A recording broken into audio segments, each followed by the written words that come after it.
The Browns being the Browns and not covering by half a point. The Jets remembering they're the Jets and losing in hilarious fashion. The Bears refusing to win games, and it was another losing week for me. I'm feeling good about this week. I think I've cooked up the perfect recipe for some winners.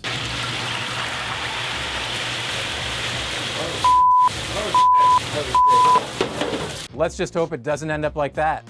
It's time for Tackle Talks, presented by North Star Bets.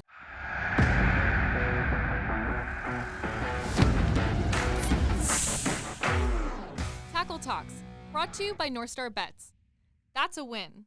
As an offense, though, I mean, when you guys are only able to score 3 points, the defense only lets up 3 points. I mean, do you feel like you let the defense down at all? No. Well, that may just be the last we see of Zach Wilson as a Jet. He was the talk of the NFL this week after those comments, and for the Jets having more punts than completions last week. I was hoping and praying for the return of Joe Flacco. Hello, Joe! But instead we get Mike White. The Bears should be without Justin Fields, so that would mean that Trevor Siemian would play for Chicago. I like the Jets defense to continue to make plays and Mike White to have success against the Bears defense that can't stop anyone. Let's head over to another quarterback change as Davis Mills has been benched for Kyle Allen. Allen has been in the league for a few years, so I'm mostly joking. But in his 1 year as a starter, he was underwhelming. The Dolphins are coming off a bye, and they get to face the last-place Texans.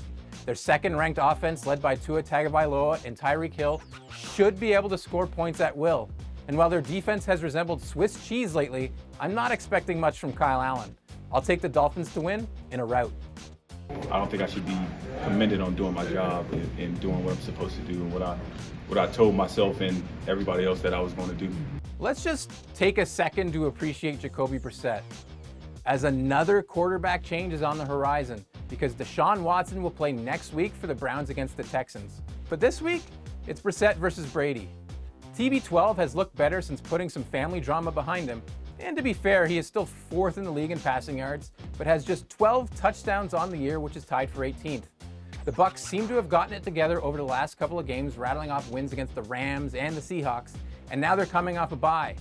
Well, the Browns have dropped 2 straight. I'll take the Buccaneers to flush the Browns here and cover the number. Time to talk about the team that lost to the Bucs in Munich back in Week 10. The Seahawks will host the Raiders in an important game for Seattle as they push to make the playoffs. The Raiders, on the other hand, have an ugly 1-5 road record and now head into one of the more hostile environments in the league. Like a Walmart on a Black Friday, I don't expect the Raiders to come away unscathed, as the Seattle offense should score at will against the league's worst defense according to DVOA. The Seahawks should win this game by at least a touchdown.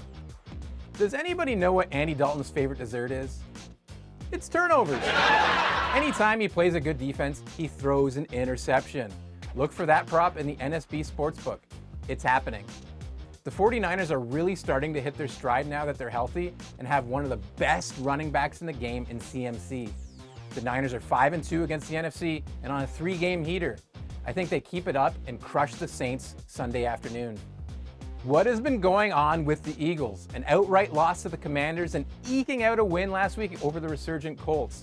The Eagles are missing Dallas Goedert right now, and he won't be back for this game either. Plus, you're dealing with Aaron Rodgers, who is 6th in passing yards and 4th in passing touchdowns.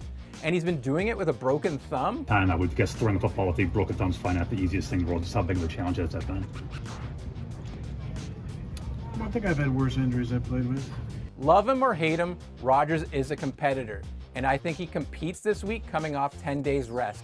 I think the Eagles win, but the Packers keep it close. I'll take the points with Green Bay. Well, there you have it, another week of picks in the books. Let's just hope more fall into the win column this week. If you like this content, check out more of our work over at theparlay.com. And for all the markets on all things NFL, be sure to visit northstarbets.ca.